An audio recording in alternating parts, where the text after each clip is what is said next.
Salut tout le monde, mois de novembre 2014 en France et au-delà, nous avons le plaisir de vous retrouver sur les ondes de Radio Semnose pour une nouvelle émission de Carnet d'art.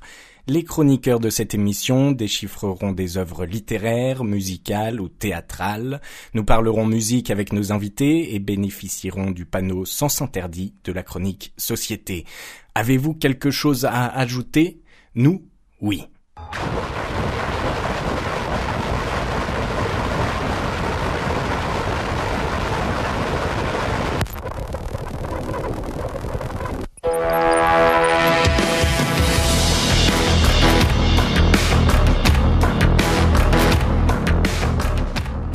Je ne sais pas vous, mais moi je suis soulagé. Soulagé que ce mois d'octobre soit terminé. Souvenez-vous, de faux clowns agressent des passants dans le nord de la France. Ebola gagne du terrain et devrait arriver en France dans les prochains jours, si ce n'est pas déjà fait. Christophe de Margerie meurt dans l'accident de son avion privé au décollage en Russie. Les circonstances sont encore floues, mais personne ne s'inquiète puisque les autorités russes mènent une enquête sans concession. Le Front National, le Parti Socialiste et l'UMP veulent changer de nom. Comme s'ils voulaient faire oublier quelque chose. Les Français se demandent quoi et sont contre ces changements de nom. Audrey Pulvard nous annonce qu'être première dame aurait été pour elle un cauchemar. Ouais, pour moi aussi. Les Tunisiens votent pour élire leurs représentants à l'Assemblée nationale. Leur nouvelle constitution est tellement bien faite que les élus n'auront aucune possibilité de légiférer. La France s'indigne sur la pendaison d'une femme accusée d'avoir tué un homme qui l'aurait violée. La France s'indigne donc, et après avoir supprimé le poste de représentant chargé des affaires économiques et commerciales auprès de son ambassade à Téhéran pendant quelques années, la France décide de le renouveler pour satisfaire ainsi le souhait des industriels et diplomates sur place. Une réponse à tout ça, au revoir octobre, bonjour novembre, salut Yann Fabre, je suis d'accord avec toi, il y a un combat à mener, mais c'est un combat poétique pour défendre la vulnérabilité de la beauté et du genre humain.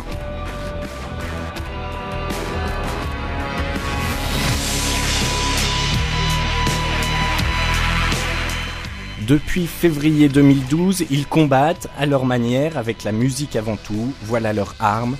Ellipsis, ce n'est pas une multinationale construisant des éoliennes, ce n'est pas non plus le signe mathématique dont nous n'avons jamais compris la signification. Nous ne parlons pas du film vénézuélien d'Eduardo Arias Nat, mais bel et bien de nos invités, l'un à la guitare et au chant, l'autre à la guitare et au chant. Ils parcourent Cols, Savoie et de l'Isère. Ils sont Antonin Friol et Aymeric Girard. Bonjour. Bonjour. Merci beaucoup d'avoir accepté cette invitation. Prêt pour ces 45 minutes qu'on va passer ensemble ? Grand Toujours plaisir. prêt. Toujours avec ce générique Ézéchiel, Adamantium. Christina, bonjour. Bonjour Antoine. Prête pour votre chronique Société, n'empruntons pas des chemins perdus ? Prête. La France va bien là ce mois-ci ou... Non, pas très bien. Et nous retrouverons évidemment Arnaud Delon pour sa chronique littéraire, Karine Davier pour sa chronique musique, et nous accueillons autour de la table un petit nouveau, Timothée Préma, pour une chronique spectacle.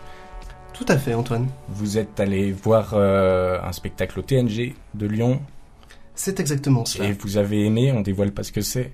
On ne dévoile pas, mais c'était génial. Nous parlerons évidemment autour d'un sujet de société, musical pour ce mois-ci, et nous retrouverons Antoine Formica pour la lecture du feuillet du mois, à paraître sur carnetdart.com. Mais tout de suite, c'est la chronique littéraire d'Arnaud, qui nous parle de James Selter, et rien d'autre aux éditions de l'Olivier. Qui est-il ? Que trouve-t-on dans son nouveau roman ? On écoute. James Salter. À 89 ans, du sommet de son œuvre, James Salter irradie de sa vista cette rentrée littéraire avec le roman d'une époque. Cette époque, c'est l'après-guerre et ses lendemains qui chantent, c'est le rêve américain de Truman et Eisenhower, c'est l'Amérique du macartisme et des espoirs déchus, l'Amérique de Marilyn Monroe et du Vietnam, l'Amérique et le revers de la médaille, de ses réussites fulgurantes et de ses laissés pour compte.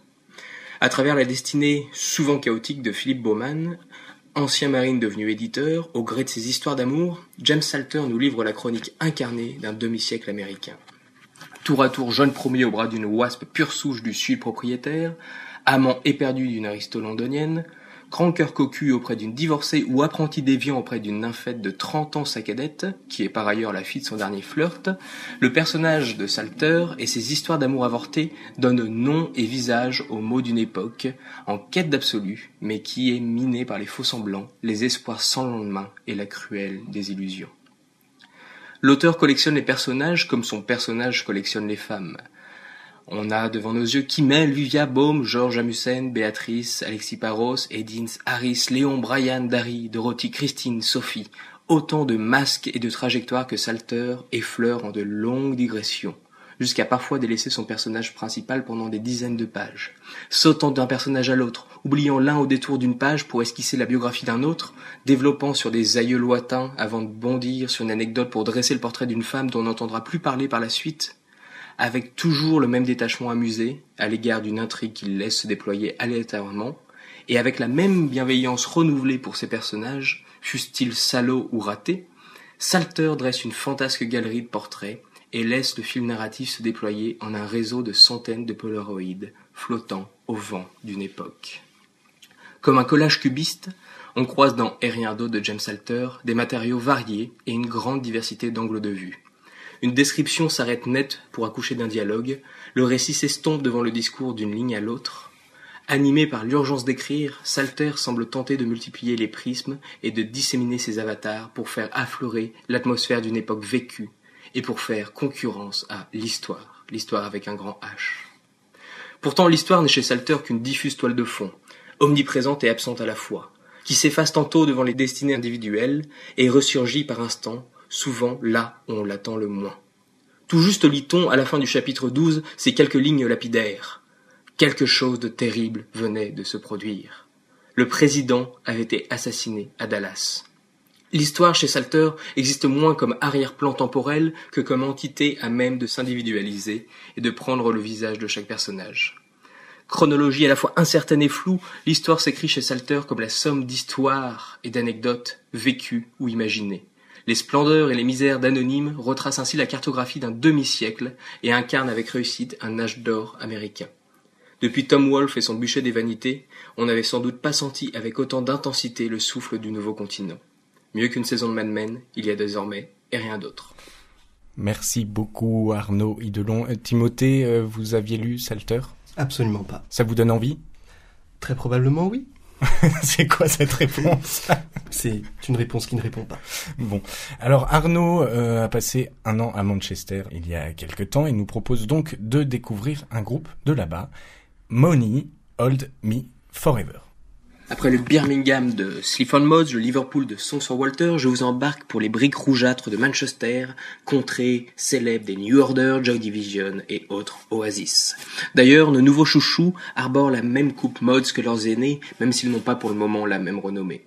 Avec seulement 6 compositions et quelques 200 followers sur SoundCloud, le groupe Money n'a pas encore les armes pour sortir un tube comme Wonderwall. Pourtant, c'est bien le groupe qui monte à Manchester, avec des concerts qui se succèdent et une tournée européenne. Formé de 2 Londoniens et de 2 Mancunians, autour du discret et torturé chanteur, leader Jamie Lee, Money distille une pop aérienne, un brin dandy porté par une batterie caressante et des instrus planantes. La voix de Jamie Lee, diaphane et à fleur de peau, place l'univers musical de nos gars entre Coplay et Talk Talk. Et comme ils ne font rien comme les autres, ils ont signé sur un label français, Almost Music. Alors, en vous souhaitant une bonne écoute.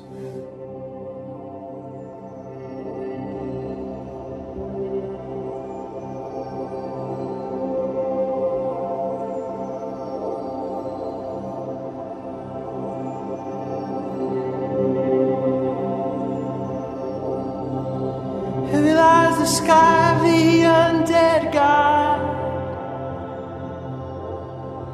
saving his message for the chosen one. Well, my sky's the same, it's just pale and blood, and I'm as lonely as the sun. So wrap me up with water, wrap me up with something. Do you ever know a man who considered himself straight? Hey, like the moral tramp who preaches disorder.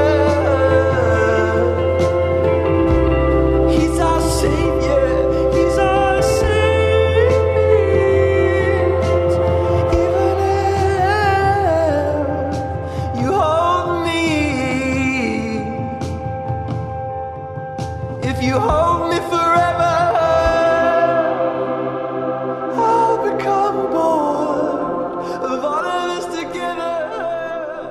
Merci Arnaud, Idelon, Emeric, Antonin, vous connaissiez ce groupe, Money? Pas du tout, ouais, mais c'est vrai que ça donne bien envie d'écouter sympa, ouais. La description qui a été faite par le chroniqueur en le rapprochant de Oasis et un petit peu de Coldplay est assez juste, je trouve. Carrément, ouais. Ce sont des origines, des influences qui peuvent être similaires aux vôtres? Ouais, pas exactement. Nous, on est plus tourné vers de la folk vraiment que le rock anglais à l'image d'Oasis, mais moi, c'est des choses qu'on écoute beaucoup, qu'on aime beaucoup, mais c'est pas exactement ce qui nous inspire. N'en dévoilez pas trop, on en parlera tout à l'heure. Alors, la question de société ce mois-ci, on reste dans la musique. On se demandait, puisqu'à chaque époque, voire chaque décennie pour le XXe siècle, on peut associer un style musical. Aujourd'hui, quel serait le style musical? Aucun ne semble se détacher en 2014. A-t-on tout fait? Peut-on encore inventer? Et je propose de donner la parole à Timothée pour introduire cette discussion. Parce que pour introduire cette discussion, j'ai fait une toute petite recherche statistique sur Internet, c'est-à-dire dans notre inconscient collectif, et je me suis aperçu que sur Spotify, pour prendre un exemple, le titre le plus écouté de Lady Gaga totalisait 74 millions d'écoutes. Et que, en face de cela... Il y en a 10% qui viennent de vous, donc... Non, j'ai pas vécu assez longtemps pour faire assez d'écoutes de Lady Gaga. Et en face de cela, on peut noter que, par exemple, Je t'aime moi non plus, qui est le titre le plus écouté de Gainsbourg, probablement pas le meilleur, mais le plus écouté, n'en est qu'à 4,5 millions d'écoutes. Ah oui. Et à partir de là, est-ce qu'on doit dire que Lady Gaga est en train d'écraser Gainsbourg? La question c'est, est-ce que on écoutera encore Gainsbourg dans un demi-siècle? Et est-ce qu'on écoutera Lady Gaga dans un demi-siècle? Est-ce qu'on écoutera encore Lady Gaga dans un demi-siècle? Plutôt. Parce que à l'époque de Gainsbourg, YouTube n'existait pas. YouTube n'existait pas, Spotify non plus, et le marketing de la musique n'était pas le même non plus. Est-ce que c'est une problématique typique du XXe siècle, ou est-ce qu'on pouvait retrouver ça avant? Je pense que vous êtes spécialiste de la Grèce antique, on peut le dire, donc... Je ne suis plus spécialiste de la Grèce antique. Je pense que c'est une problématique qui est typique de notre période contemporaine, pour deux raisons. La première, c'est pour le manque de recul historique qu'on a par rapport à notre production, donc on n'a pas accès au phénomène de transmission, c'est-à-dire qu'on ne sait pas ce qui va être gardé et ce qui va être écarté. Et l'autre chose qui fait que c'est typique de notre période contemporaine, c'est le capitalisme des médias qui est arrivé, et le fait qu'aujourd'hui, il ne suffit plus de faire de la bonne musique, mais il faut avoir un bon marketing pour réussir. Et est-ce que Lady Gaga fait de la bonne musique, ou est-ce qu'elle fait du bon marketing? Il faut se poser la question. Ouais, alors, une question du coup à nos invités, Ellipsis, est-ce que vous faites du bon marketing? On n'a pas les mêmes moyens que Lady Gaga. Mais on commence en fait, on commence. On essaye maintenant, c'est vrai que pour se faire connaître, on est un peu obligé de passer par là et de faire beaucoup de pubs et tout ça. Et est-ce qu'aujourd'hui on pourrait détacher un style musical plutôt qu'un autre? Je pense que à l'heure actuelle, à mon avis, ce qui fonctionne et ce que les gens écoutent, c'est ce que nous on va rapprocher de tout ce qui est électro. Enfin, nous on a vraiment l'impression que tout ce qui est électro, tout ce qui passe justement de la musique sans instrument, c'est ce qui fonctionne le plus, à nos yeux en tout cas. Lady Gaga rentre dans cette catégorie-là. Je pense, Lady Gaga, les Black Eyed Peas, David Guetta, tout ce qui s'écoute le plus, ce qui se vend le mieux, quoi. C'est presque une évolution naturelle de la pop, finalement. Ouais, moi je trouve aussi, mais c'est là où je trouve que ce qui vient d'être dit juste avant est vrai. Aujourd'hui, je pense que pour faire de la bonne musique, il faut surtout faire du bon marketing si on veut arriver à vendre correctement et à vivre de ça, quoi. Christina ? Il y a pas longtemps, un nouvel opus de la bande à Renaud est sorti. Donc, est-ce qu'aussi il n'y a pas une condamnation des chanteurs français à reprendre des gens qui ont pu marcher et qui marchent encore, hein. Moi, j'adore Renaud et les chansons de Renaud, mais c'est bien quand c'est chanté par Renaud et pas par Nolwenn Leroy ou Matt Pokora ou Vincent Lindon. Est-ce qu'il n'y a pas aussi une mort de la chanson française dans son renouveau, parce que la nouvelle scène française, on dirait que ça ressemble et on reprend constamment ce qui a déjà été fait et ce qui a été bien fait par le passé. On est complètement d'accord avec ça. Les jeunes chanteurs français aujourd'hui, si on les regarde vraiment dans leur ensemble, on a l'impression qu'ils ont plus vraiment de style, plus vraiment de musique à eux, et beaucoup d'entre eux se reposent sur des choses qui ont déjà été faites, qui ont déjà fonctionné, et qu'on essaye de remettre au goût du jour. Et à mes yeux, en tout cas, c'est du marketing. On va chercher, Ouais, chercher de la réussite là où il y en a déjà eu et là où on sait que ça marchera encore. Oui, parce que le nouvel album va se vendre, bien sûr. Après, ils vont pouvoir faire une tournée. Ou, Voilà. c'est comme quand on voit la tournée des années 80 avec tous ces gens, on sait même plus exactement leur nom, mais ça fonctionne encore et ils remplissent des zéniths, ils remplissent des salles. Alors que de jeunes chanteurs et de groupes de musique talentueux restent dans l'underground et ont du mal à se faire connaître face à tout. On en revient à la question du marketing finalement. C'est un marketing de masse et pour vraiment découvrir des pépites, il faut aller chercher ou se faire bien conseiller. Timothée, un mot sur cette incapacité au renouveau ? Je pense qu'effectivement, enfin non, justement, pas effectivement, je pense qu'on aurait tort de professer la mort de l'écriture de la chanson française, parce qu'il existe quand même toute une scène, il y a eu notamment tout un renouveau de la chanson française au seuil des années 2000, et c'est des gens qui finalement tournent quand même assez bien. Si vous prenez des gens comme Claire Diterzi, enfin, c'est des artistes qui tournent, qui remplissent des grandes salles et qui arrivent à vivre très largement de ce qu'ils font, mais qui sont pas forcément écoutés par tout le monde, c'est-à-dire qu'ils sont beaucoup écoutés par peu de personnes et dans des circuits culturels auxquels on n'a pas forcément accès. Et par exemple, je sais que sur son dernier album, Juliette Noureddine avait fait plus de la moitié de sa tournée au Japon. Est-ce que ça veut dire que la véritable musique, avec l'essence de la musique, est réservée à une élite ? Alors, est-ce que c'est que cette espèce de marketing et de capitalisme musical fait que du coup la bonne musique serait réservée à une élite, ou est-ce que c'est notre regard sur le passé qui oublie que ce qu'on considère comme la bonne musique a toujours été le fait d'une élite culturelle et qu'il n'y a que ça qui nous est parvenu ? Très très bonne ouverture pour introduire la rencontre de notre chroniqueuse musique Karine Davier. Eux, ils arrivent à se renouveler. C'est Feu Chatterton.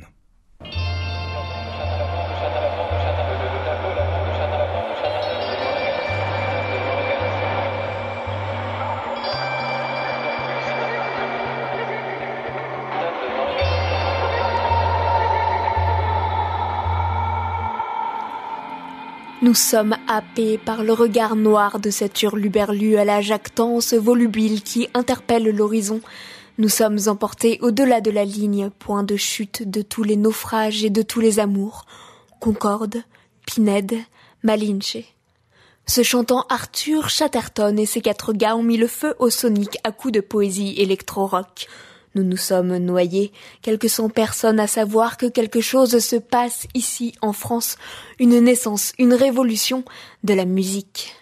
La réverbération des grands espaces dans la voix, la grandeur du rock par les guitares qui savent se taire ou pleurer, la cravate fleurie, le costume noir, les chemises boutonnées presque jusqu'en haut et l'on sue avec bonheur et sensualité.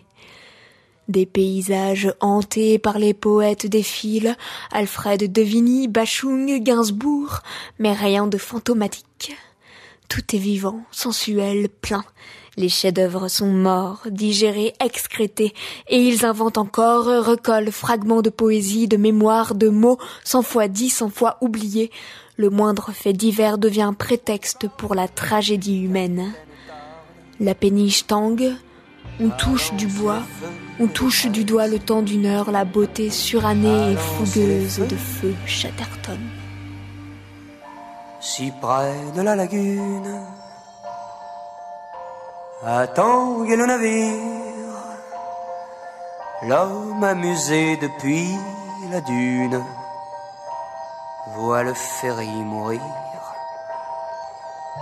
Si près de la lagune, à tanguer le navire, l'homme amusé depuis la dune voit le ferry mourir. Du ciel tombent des cordes, faut-il y grimper ou s'y pendre? Sur le pont du côte Concorde, 5 étoiles dans la nuit sont mortes. Du ciel tombent des cordes, faut-il y grimper ou s'y pendre? Sur le pont du côte Concorde, 5 étoiles dans la nuit sont mortes. Merci beaucoup Karine Davier. Antonin, Emeric, vous connaissiez Feu Chatterton ? Non plus. Ça donne envie aussi. Ça donne envie aussi. Moi j'ai déjà entendu son nom, mais c'est vrai que j'avais jamais écouté. Ouais. Et ils ont sorti leur nouvel album, nouvelle EP, et ça vaut le coup, le détour. Ouais. Timothée, c'est à vous. Donc j'ai préparé une petite intro en fait pour cette première dans cette émission. Elle commence comme ça. Il est mignon, encore frais et plein d'espoir, il est fantasque et nous propose une critique spectacle à partir de ce mois de novembre. Timothée Prémat est parti au théâtre Nouvelle Génération de Lyon à la rencontre de la compagnie des Gentils. En effet, ils sont jeunes, ils sont beaux et ils sont gentils. C'est bien de la compagnie des gentils dont je parle grâce à un jeu de mots un peu facile, je vous le concède. Compagnie des gentils dont la dernière création, qui n'est déjà plus un nouveau-né, est une merveille. Ça s'appelle La Carriole fantasque de Monsieur Vivaldi. C'est un spectacle comme on en voit peu, un de ceux qui vous redonne la joie, qui vous redonne la foi, qui vous fait toucher du doigt ce bonheur enfantin que vous aviez perdu et que, soudain, vous retrouvez. Derrière ce titre un peu rétro se cache 1h30 de rire intelligent, de rire franc. Une musique bien menée, un répertoire nostalgique de l'entre-deux-guerres assez bien senti, des sourires charmeurs et une belle communion, un bel esprit de théâtre. Ces jeunes gens aiment ce qu'ils font et, surtout, ils savent ce qu'ils font. Disons-le franchement, le théâtre qui fait rire confine régulièrement au grotesque, au non-artistique. Et c'est encore plus souvent le cas avec les spectacles tout public. Ici, point de cela. Nous sommes bel et bien au théâtre et cette forme du cabaret a toute sa noblesse. Le texte et son histoire, bien que presque cachés, sont présents et composent la trame sémantique des chansons, c'est-à-dire que le spectacle n'est pas là pour les chansons, comme on pourrait le dire d'un cabaret non théâtral, mais que les chansons sont là pour le spectacle. Et ça fait du bien, parce que c'est abouti et parce que ça prend sens. Et ça, même pour vos enfants, pour vos neveux, pour vos nièces, ou si comme Antoine, vous n'avez ni enfant, ni neveu, ni nièce, même pour les enfants de vos voisins, ou pour les élèves de votre cousin instituteur, tous les prétextes sont bons pour découvrir ce cabaret. Mais au vrai, pas besoin de prétexte assumé. Le tout public, ce n'est pas du théâtre jeunesse, il est aussi fait pour vous, auditeurs, et aussi pour vous, Antoine. Si vous voulez suivre mon conseil, vous pourrez les retrouver à l'équinoxe de la Tour du Pin le 12 décembre ainsi qu'à l'Odyssée d'Aïbins à côté de Grenoble les 18 et 19 décembre, mais aussi à la Vence de Saint-Égrève le 10 avril, puis au Théâtre de Vienne le 21, et enfin à l'Opéra Théâtre de Saint-Étienne les 4 et 5 juin. Et j'allais vous encourager à y aller, mais ils le font eux-mêmes. Venez, venez, venez, dans la carriole fantasque de Monsieur Vivaldi, dans la carriole fantasque, ici tout est permis. Chanson d'hier, souvenirs brouillés, Beauté précaire, espoir vanné, Mauvaise manière, allure guindée, gloire éphémère, poisson pas frais, pain populaire, perles frises, braches en chair, corps égaré, cœur en jachère, œuf des baisers, ça ne manque pas d'air. allez, venez sans hésiter, vous enivrez dans la carriole fantasque De Monsieur Vivaldi, dans la carriole fantasque, c'est parti. Timothée, vous invitez les élèves de mon cousin instituteur. Alors déjà, comment vous savez que mon cousin est instituteur? Et est-ce que c'est forcément un spectacle pour enfants? Non, justement, c'est un spectacle qui permet à des adultes d'aller le voir seuls, ou à des enfants Pour d'aller le voir. retrouver leur âme d'enfant. Mais oui, Voilà. parce que j'ai dit Et ça, c'est ça mais qui est bien avec les gentils. mais parce que j'ai dit ça, mais je me suis rendu compte que quand j'étais enfant, j'étais pas aussi joyeux que quand j'ai vu le spectacle. Ah oui, d'accord. Il fallait- C'est une expression, l'âme d'enfant. Au final, Oui. on n'a jamais été comme ça en étant enfant. Donc il vaut mieux regarder ce spectacle adulte. En fait, il vaut mieux regarder ce Les plus spectacle qu'être un intelligents. enfant. Oui. Très bien. Bon, on passe à nos invités maintenant. Oui, Christina. Non, si je puis me permettre aussi, c'est ne pas emmener ses enfants voir la carriole fantasque de Monsieur Vivaldi. Bon, c'est juste un avis personnel, hein, mais au risque quand même de les traumatiser. On aime, on n'aime Les pas. traumatisés, pourquoi? Vous avez écouté, non? On a tous entendu la même chose. Encore heureux que eux sachent ce qu'ils font, parce que moi je ne comprends pas. D'accord. Merci à vous deux. Bon, la prochaine fois, on organise un débat tous les deux et on essaiera de les inviter, tiens. Voilà. Alors, on passe à nos invités du jour. Bon, là, c'est votre moment. Vous êtes prêts? Ah, on est prêts. super. Ok. Alors, évidemment, bon, vous l'avez compris, on a une chroniqueuse musique dans cette émission qui n'est pas là puisqu'elle est en déplacement en mission à Bruxelles pour nous ramener un joli cadeau pour le mois prochain. Par contre, elle vous a écouté et elle a tenu à vous laisser un message. On l'écoute et on en parle juste après. Ellipsis est un duo composé de Émeric et Antonin, tous les deux guitaristes et chanteurs. D'inspiration folk et pop, ils revendiquent des influences telles que le groupe français Cocoon ou les papes de la folk que sont Simon & Garfunkel, Bob Dylan, Cat Stevens et Ben Harper. Bon, pour Bob Dylan, à part la guitare folk, on voit pas trop ce qu'ils ont en commun. Dans les plus jeunes, il nous parle aussi d'Angus and Julia Stone et Jack Johnson. On pense nous à Yodelis en moins soul, Moriarty en moins bizarre ou Revolver en moins punchy. Pour vous aider à y voir plus clair, je vous propose d'écouter ce medley. Well, you only need the light when it's burning low. Only miss the sun when it starts to snow. Only know you love her when you let her go. If you feel like a liar, if you're about to leave me, if you can sleep at night, bring me back my castle in the sand. Oh, baby, baby, it's a wild world. It's hard to get by just upon a smile. Oh, baby, baby. strange things have happened that never before. My baby told me I would have to go. There's no combination of words I could put on the back of a postcard. No song that I could sing, but I can try for your heart and our dreams. On revient à Ellipsis. Le duo, formé en 2012 suite à une rencontre inattendue, a sorti en mai 2014 un premier EP. Pour les non-initiés, un EP, Extended Play en anglais, est un format musical plus long que celui du single, mais plus court qu'un album. Merci Wikipédia. La galette rassemble 6 titres entonnés dans la langue de la reine Elisabeth. Les lignes mélodiques sont simples, souvent doublées, apportant un côté pop à la folk initiale. Côté diction et timbre de la voix, on est plus proche de Passenger que de Bob Dylan, avec quelque chose d'assez précis et précieux. On écoute tout de suite un extrait de leur EP.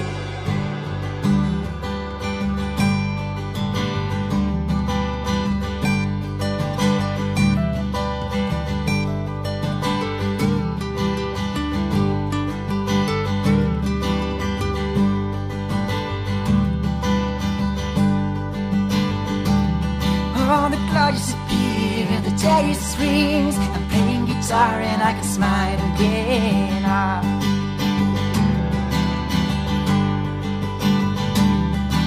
The face fading and I followed your eyes to leave the sky. Fly,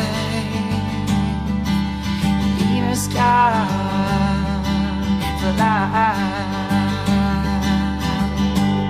Ellipsis. À l'écoute de votre EP, je me suis dit « C'est joli, mais il n'y a rien de neuf ». Que répondez-vous à cela ? Beaucoup de choses que Karine avait à vous dire. Bon, alors déjà, on peut commencer par le début de la présentation de vous, de vos influences. Est-ce que vous vous reconnaissez là-dedans ? Ouais. Ouais, on se reconnaît bien là-dedans. Effectivement, je vais tout de suite, si vous le permettez, embrayer sur la question qui nous a été posée. C'est vrai qu'on fait rien de neuf. Dans la musique, je pense que pour arriver à faire quelque chose de neuf, il faut du temps, comme dans beaucoup de choses. Et pour l'instant, c'est vrai qu'on est un groupe qui est quand même assez jeune. Et donc, pour l'instant, on s'appuie, on s'inspire de beaucoup de choses qui existent déjà pour essayer de créer des choses qui nous plaisent, qui nous plaisent. Mais je pense que pour arriver à proposer un concept vraiment nouveau, il faut du temps. Et c'est vrai que pour l'instant...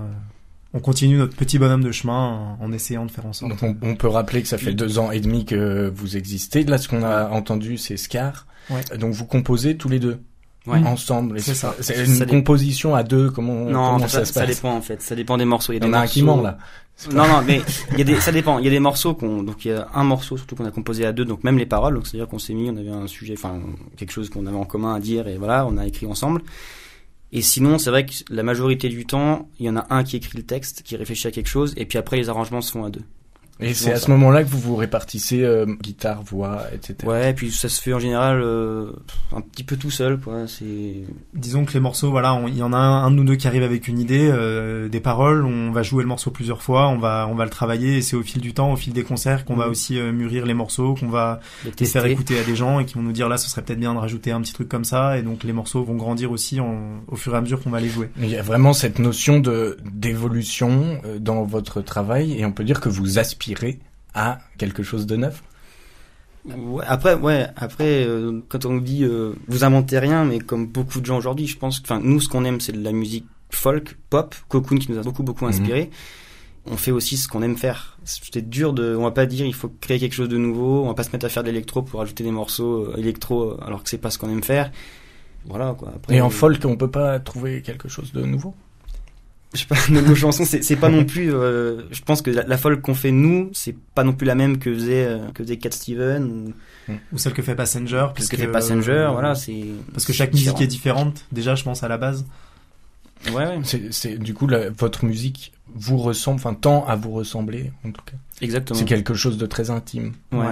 Très très ouais. C'est vrai que beaucoup... la formation de notre groupe en étant simplement 2 grades de voix et 2 personnes, je pense que c'est obligé qu'elle nous ressemble parce que justement on peut pas noyer Vous êtes le peu d'instruments qu'on face a au dans une masse d'instruments. C'est ça, donc c'est un peu il y a ça. pas de triche quoi. Quand Pas on est sur face scène, au micro, pas dans ce studio aujourd'hui. pas dans mais... le studio aujourd'hui.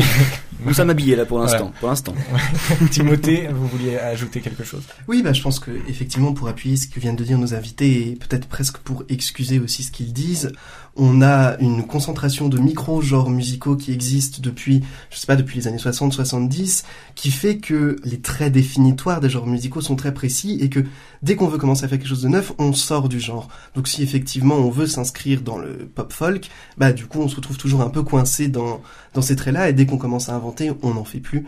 Du coup, je pense que c'est pour ça aussi qu'on a peut-être un problème de recyclage de la musique aujourd'hui. Est-ce que c'est une vraie volonté pour vous de vous inscrire dans la musique folk? En aucun cas, non. Non, mais justement, c'est par rapport à ça, le style de musique. Je pense que c'est des étiquettes qu'on colle sur beaucoup d'artistes, sur beaucoup de gens et qu'on pourrait relier également à ce qu'on disait tout à l'heure par rapport au marketing. Nous, on n'a jamais eu cette réflexion dès le départ. On a juste nos instruments. On s'est rencontrés tous les deux. On s'est dit, on a envie de faire de la musique. En a découlé ce que vous avez pu écouter tout à l'heure et ce que les gens viennent écouter quand on fait des concerts. Et voilà, on n'a jamais eu la réflexion de se dire on veut s'ancrer dans un style, on veut ressembler à tel ou tel groupe, on fait tout simplement ce qu'on aime faire avec nos instruments. Voilà. Ouais, alors là, je vais vous laisser entre les mains de Christina pour un de mes moments préférés de cette émission, qui s'appelle Confidence pour Confidence. Confidence pour confidence, c'est moi que j'aime ma grand-père, vous aimez-moi. À genoux, j'en suis fou. Alors Christina. Je suis très heureuse que vous m'ayez remis mon petit générique Confidence pour Enfin, Confidence. je vous l'avais promis. Enfin, merci. Donc, juste un petit moment un peu plus léger, avec des réponses du tac au tac. Ce que vous appréciez le plus chez des amis? La sincérité. La gentillesse. Votre principal défaut? La sincérité. La gentillesse. C'est toujours difficile de parler d'un défaut. Je sais pas, moi je vais dire vouloir entreprendre trop, tout le temps, sans forcément terminer les choses. Je dirais comme toi parce que je sais pas quoi dire. Votre occupation préférée? La musique. La musique. Le pays où vous désireriez vivre? Les États-Unis. L'Australie, je veux dire. Pas pourquoi. Merci Christina. Merci pour votre franchise. Alors là, il y a quelques temps, c'était les 1 an de la mort de Lou Reed. C'est une de vos influences aussi. Même si on peut pas vraiment dire qu'il soit dans la folk, mais... Assez peu. Non, moi c'est quelque chose que j'écoute assez peu et non, c'est pas la musique qui me transcende, qui me fait vibrer, non. Je vous réinviterai plus alors. Ouais. Alors on m'a dit que vous faisiez du beatbox. Je crois que c'est vous, Antonin. Antonin, il fait. Ouais. Ouais. Non, c'était une blague. Vous nous faites un petite démonstration. Malheureusement, c'est un talent que je ne possède absolument pas et j'aurais peur de dégrader le matériel du studio avec différents postillons et crachats incontrôlés. Timothée, vous vouliez rajouter quelque chose? Moi j'ai une toute petite question qui est à propos de votre titre. Pourquoi vous avez mis un seul L à ellipsis? S'il y a une réponse à donner à ça, c'est tout simplement que là encore, c'est pas réfléchi. Le nom de notre groupe n'a pas été le fruit d'une réflexion poussée et approfondie. On l'a choisi par nécessité au début. En fait, ouais. On a fait un concert, enfin notre premier concert d'ailleurs, et ça nous est tombé dessus comme ça parce qu'au début on jouait sans vouloir se reproduire entre guillemets hein, en public. Et en fait on nous a dit du jour au lendemain choisissez un nom de groupe pour l'affiche, et là on s'est dit bah merde on en a pas. Et voilà on a trouvé un nom qui sonnait. Et pour nous, qui sonnait bien et qui correspondait bien à ce qu'on faisait. Donc voilà, on l'a écrit comme ça et voilà, on est pas revenu L'orthographe dessus. n'était pas réfléchi, Voilà. mais voilà. Donc même si à la base le nom de groupe voulait pas forcément dire quelque chose, aujourd'hui il a une belle signification parce qu'il a grandi avec nous pendant ces 3 années de jeu sur scène avec le public et voilà. D'accord. Et en fait, votre faute d'orthographe est bien tombée puisqu'il existe Il est maniaque. également oui, je suis maniaque, un groupe de rock américain qui s'appelle Ellipsis avec 2 L et qui a vraiment la même URL que vous sur internet à un L près. Du coup, c'était D'accord. c'était juste intéressant à savoir. Je me demandais si c'était une stratégie marketing Non, pour voilà. récupérer Vous les avez gens bien qui fait se de venir. perdaient. Christina, vous vouliez rajouter quelque chose? Oui, on a parlé là, très rapidement de concerts et j'aimerais inviter nos auditeurs et vous aussi à nous parler de votre candidature à Music Casting. Nous expliquer un peu le projet parce que c'est organisé par le Crédit Agricole, je crois. C'est ça, ouais. On peut voter pour vous. Si on se rend sur votre page Facebook, on trouvera directement les liens et donc Voilà. vous pourriez vous produire au Phare à Chambéry. C'est ça, faire la première partie du groupe As Animals. Donc il y a un groupe phare de la scène pop rock. Donc voilà, et on a la chance. Qu'on connaît bien dans cette émission. On les a pas reçus, mais on les écoute. D'accord, ouais. Peut-être qu'ils viendront. Peut-être un jour. Ouais. Et du coup voilà, donc on est en gros, je sais pas, on va être, ça marche par région, enfin c'est régional et ça marche par département. Donc il y a plusieurs départements qui sont regroupés et chaque artiste, donc nous on fait partie des Savoie, donc Savoie Haute-Savoie. Et on est pour l'instant 2e. Donc les votes se terminent le 30 novembre et donc on a quand même nos chances de gagner. Et voilà, si vous nous aimez bien, votez pour nous. Votez, puis on vote. voilà, lâchez rien, votez, puis écoutez une fois que vous avez voté. Puisque la finalité n'est pas le gagner pour gagner, mais c'est simplement pouvoir vivre une belle expérience sur une belle scène, Chez nous, rencontrer des à la professionnels, des vrais professionnels de la musique. Ça pourrait être super enrichissant et des beaux souvenirs. Ça, c'est une belle philosophie. On peut retrouver tout ça en tapant Ellipsis sur Internet, sur Facebook. Sur Facebook, ouais. Avec un seul L. Avec un seul L, évidemment. Timothée Ouais. fait des grands signes. Oui, un seul L. Alors voilà, vous m'avez demandé quand je vous ai invité si vous alliez pouvoir jouer en live. C'était une question, ouais. Et ouais, mais en fait, c'est pas possible parce que on me reproche souvent de me prendre pour Pascal Clark, et donc la ressemblance aurait été trop flagrante. Donc on se quitte en écoutant Stronger de vous. Ça vous va? Ça nous va très bien. Super Ça bien. nous va très bien. Merci beaucoup. Merci.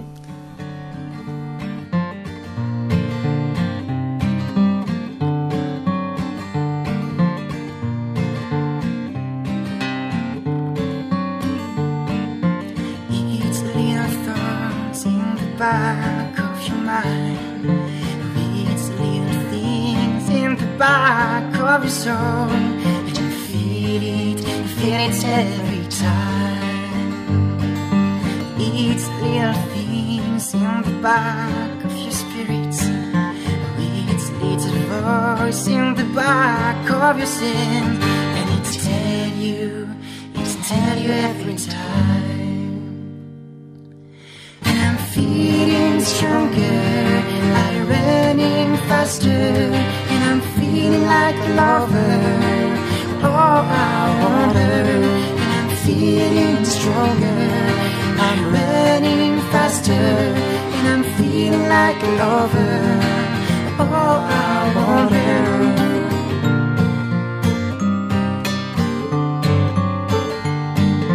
Merci Ellipsis Christina, nous vous retrouvons pour votre chronique Société. N'empruntons pas des chemins perdus. De quoi est-ce que vous allez nous parler aujourd'hui? De quelque chose que vous avez déjà évoqué dans votre édito. Alors en octobre dernier, Halloween, cette fête de tradition purement américaine et qu'on croyait totalement éradiquée en France, a connu une sorte de résurrection. En effet, Halloween a pris de l'avance et ne semble pas vouloir s'arrêter sur les réseaux sociaux et dans l'actualité, où d'étranges rumeurs sur des clowns errants et menaçants se propagent en semant la panique aux 4 coins de l'Hexagone. Le phénomène serait né à Béthune. Les signalements pleuvent de toutes parts et les faits divers alimentent la légende urbaine. Un jeune de 19 ans a d'ores et déjà été condamné à 6 mois de prison avec sursis et plusieurs autres ont été interpellés pour avoir respectivement effrayé et menacé des personnes ou avoir brandi des tronçonneuses ou autres battes de baseball ou couteaux dans la rue. La police nationale a même tweeté sur le sujet. Je vous le lis tel que je l'ai vu. Diez clown, diez Internet, ne diffusez pas de fausses informations, dièse. Si je croise un clown, je fais le 17. Alors là, on est complètement rassuré, vous ne trouvez pas? Perso, je l'ai ni retweeté ni ajouté à mes favoris, tellement c'est ridicule. Une véritable phobie est néanmoins en train de se développer, virant même à la paranoïa. Cette peur a même un nom, la coulrophobie. Si comme moi vous ne connaissiez pas ce terme, notez que le préfixe coulro vient d'un terme de grec ancien signifiant acrobate qui est sur des échasses. Mais pourquoi cette figure nous inspire-t-elle tant de crainte?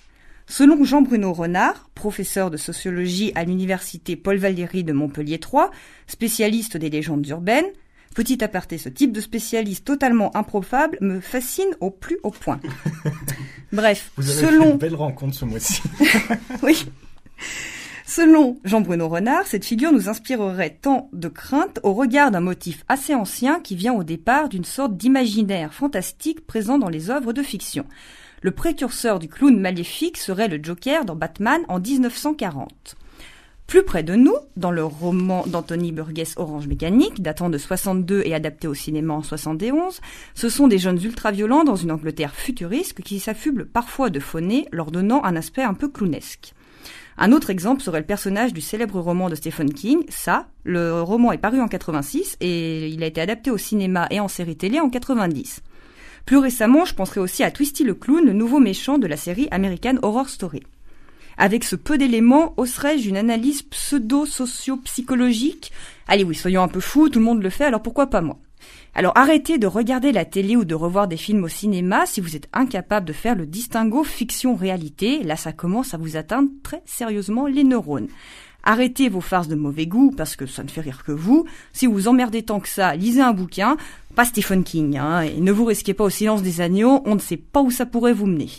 Et arrêtez de vous grimer pour commettre vos méfaits et autres agressions, c'est d'une lâcheté impressionnante, le monde est déjà assez violent comme ça. Bref, n'empruntez pas des chemins perdus. Merci Christina. Et encore une fois, on précise que ces histoires et ces protagonistes existent et sont vrais. Oh oui, ça existe, il n'y a qu'à regarder la télé en ce moment. Ah ouais. Ce matin, avant de venir, j'ai vu un autre tweet, pas de la police cette fois-ci, mais c'est Diaz, j'ai vu un clown devant la gare d'Aix-les-Bains, attention. Et les gens commencent à avoir vraiment quelque chose qui se passe. Oui, il se passe quelque chose. Alors, pour se changer les idées, je vous propose de retrouver Antoine Formica, qui nous lit le feuillet du mois. De Matre, Ève Guéra. Le soir, à l'heure où la nuit traverse la cour jusqu'au tronc dénué des arbres, le soir, lorsque le ciel s'y enchaîne, ce ciel aussi noir que nu dans la première nuit, le soir, ton front se dresse sur la bougie. Dieu nous aidera. La lumière, je crois, mais c'est sûr, dans la nuit, ouvre une porte sur ton visage et ta bouche baisant la croix de ce rouge charnel et cru. Tu étais rouge, rouge divine, rouge comme le sang gonflant tes lèvres. Ce que nous devons offrir, ce que nous donnons pour rompre l'étendue est immense. Il y a entre tes mains un chapelet noir qui les porte vers l'ombre et s'écrie « Faites qu'elle devienne quelqu'un ». Ma mère est une sainte dont les jambes se dressent sur des autels de cire. Et je l'ai vu plus d'une fois ce visage, son beau visage, plus d'une fois embrasser le Christ. Ma mère est une sainte lorsque ses larmes remplissent ses joues, traversent sa bouche, une sainte dont les ongles bleus se dressent comme des pics.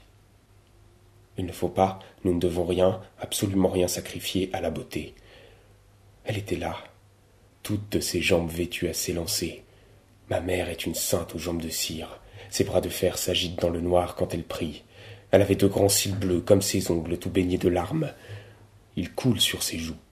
C'étaient de grands cils noirs, refaits de bleu qu'elle recourbait chaque fois qu'elle agrandissait sa bouche, de crayon rouge, de rouge à lèvres, de brillant rouge. Il ne faut rien, nous ne devons pas, il ne faut surtout rien sacrifier à l'artifice. Ses jambes, lorsqu'elle repartait au soir, étaient infiniment jetées sous ses hanches. Ses pas embrassaient le sol, à mon dos, lentement retrouvaient le miroir. Ma mère est divine. C'est le sable noir qui glisse sous mes mains devant le soleil ébahi. De Matre, Ève Guérard, retrouvée dès ce mois de novembre 2014 sur carnetdart.com. Avant de nous quitter, Timothée, vous aviez une petite citation de Boris Vian sur les artistes maudits à nous livrer. Qui du coup peut résonner un petit peu à l'envers de l'histoire des clowns dont parle Christina. C'est-à-dire que les clowns, quand même, un peu comme des poètes maudits, à force de faire n'importe quoi, finissent toujours par mettre leurs obs dans des coinstos bizarres. Merci beaucoup. Merci beaucoup à tous. Merci à nos invités. C'est une belle journée pour sauver des vies. Et n'oubliez pas, résistez et souriez.